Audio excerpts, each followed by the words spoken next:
Hey, my name's Jared. I'm an occupational therapist and a lymphedema therapist, and this is my review of the Igloo heavy duty cooler. I love this cooler. It's by all means definitely heavy duty. It weighs about 11 pounds, but it does the job. This will actually keep ice cold for about 4 days, which is amazing by itself. There's a lot of space in it.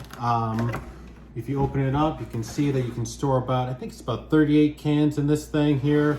But you can definitely fit a lot. I can actually keep this in my car and actually pack my lunch and put everything in here very easily.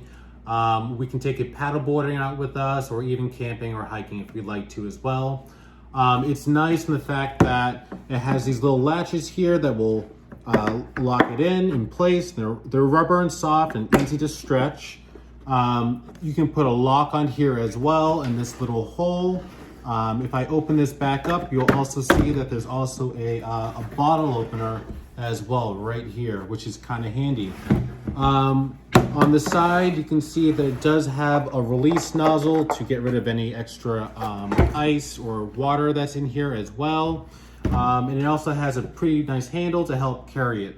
And once again, it's 11 pounds without anything in it, so it's not too heavy. So I would definitely recommend this for your camping needs or to store anything cold for an extended period of time. I hope you enjoy it.